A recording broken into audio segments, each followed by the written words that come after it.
Welcome to heavenly சமையல். நாம் இன்றைக்கி விநாயகருக்கு மிகவும் பிடித்தமான கொழுக்கட்டை தான் பார்க்க போகிறோம். அதுவும் கார கொழுக்கட்டை, சாதா கொழுக்கட்டை, தேங்காய் கொழுக்கட்டை ரெண்டும் பார்க்க போகிறோம்.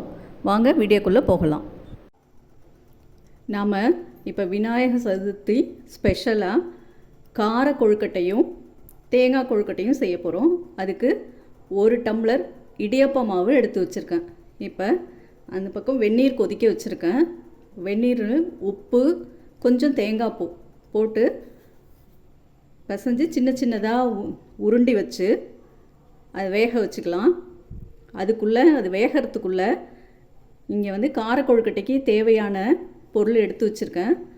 சிவப்பு மிளகாய், வெங்காயம், சின்ன வெங்காயம், 1 பல்லு பூண்டு, 1 ஸ்பூன் தேங்காய் துருவல், 1/4 ஸ்பூன் பெருஞ்சீரகம், 1 டேபிள் ஸ்பூன் மல்லி, அதாவது தனியா, இதெல்லாம் எடுத்து வச்சுருக்கேன். இதெல்லாம் நைஸாக அரைச்சிக்கலாம். இப்போ நம்ம வெந்நீர் கொதிக்க வச்சுருக்கேன். உப்பு, கொஞ்சம் தேங்காய் துருவல், கொஞ்சமாக சீரகம் போட்டு நம்ம மாவு பிசைஞ்சிக்கலாம். இப்போ எப்படி பிசைகிறதுன்னு பார்க்கலாம். கொஞ்சமாக உப்பு போட்டுக்கலாம். கொழுக்கட்டைக்கு தேவையான உப்பை போட்டுக்கலாம். இதிலே தேங்காய் துருவல் போட்டுக்கலாம். தேங்காய் துருவல் நம்ம விருப்பம்தான், எவ்வளோ வேணாலும் போட்டுக்கலாம். அது நல்லா தேங்காய் துருவல் போட்டால் நல்ல டேஸ்ட் கொடுக்கும். இதை ஒரு கரண்டியால்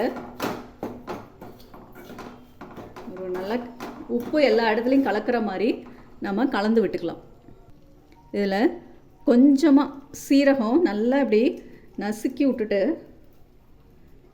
கொஞ்சமாக போட்டுக்கலாம். இது ஒரு டேஸ்ட் கொடுக்கும். கொஞ்சமாக போட்டுக்கிட்டால் நல்ல டேஸ்ட் கொடுக்கும். இப்போ தண்ணி கொதிக்குது, நம்ம எப்படி பிசையலான்னு பார்க்கலாம்.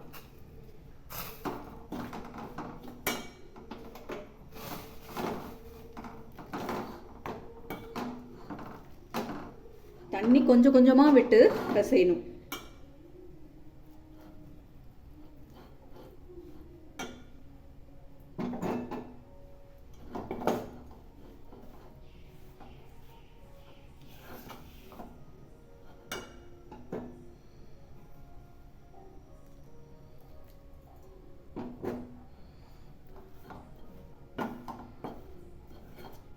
நல்ல கொழுக்கட்டை உருண்டுற பதத்துக்கு பிசைஞ்சிக்கலாம்.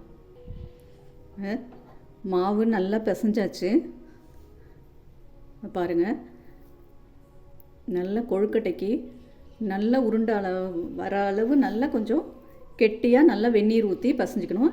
இந்த இடியாப்ப மாவு வீட்டில் அரைச்சது, அதனால் நம்ம நல்லா கொதிக்கிற தண்ணி தான் விட்டு பிசையணும். இப்போ உருண்டி வச்சுட்டு பார்க்கலாம். இட்லி பானையில் தண்ணி கொதிக்குது. இப்போ கொழுக்கட்டை உருண்டி வச்சாச்சு. இதை நம்ம வேக வச்சிடலாம். அது வேகிறதுக்குள்ளே நம்ம இந்த எடுத்து வச்சுருக்கதை நல்லா நைஸாக அரைச்சிட்டு வந்துடலாம்.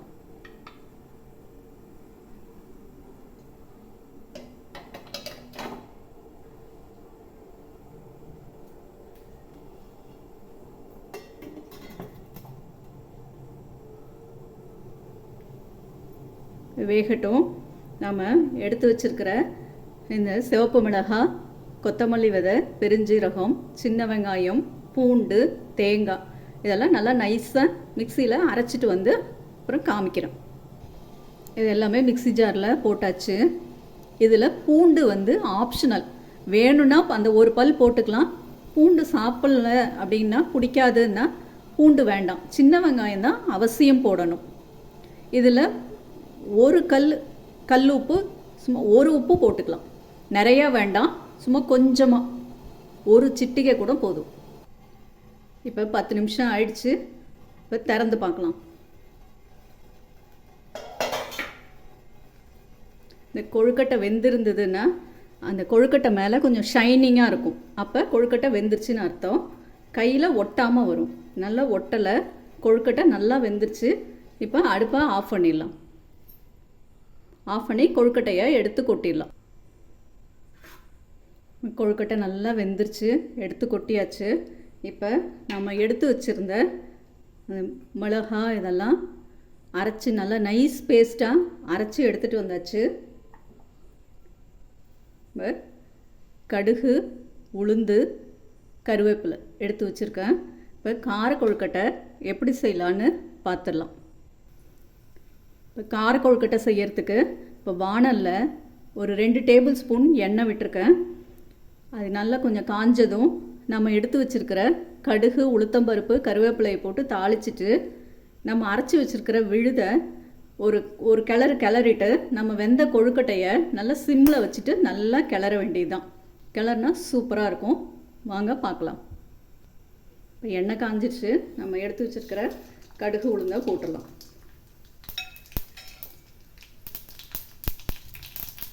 கருவேப்பிலையை போட்டுட்டு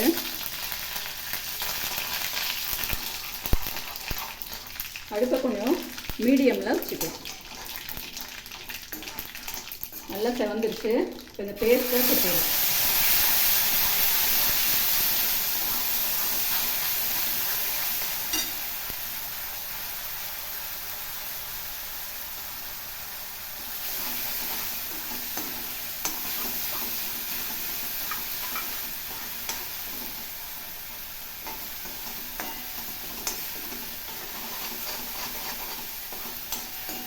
ஏன்னா நம்ம இதை எல்லாமே பச்சையாக அரைச்சிருக்கிறதால லேசாக ஒரு கிளறிட்டோம்னா அந்த பச்சை வாசனை போயிடும். அதுக்கப்புறம் நம்ம கொழுக்கட்டையை கொட்டி கிண்டிடலாம்.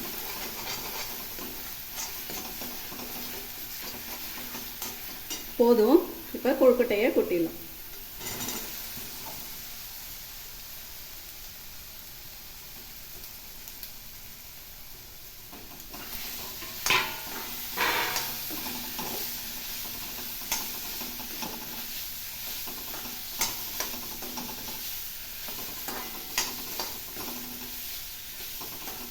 நல்லா அடுப்பை சிம்மில் வச்சுக்கலாம்.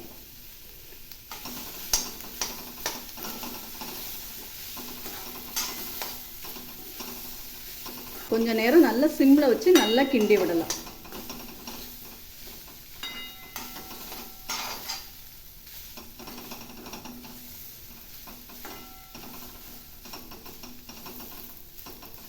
அவ்வளோதான்.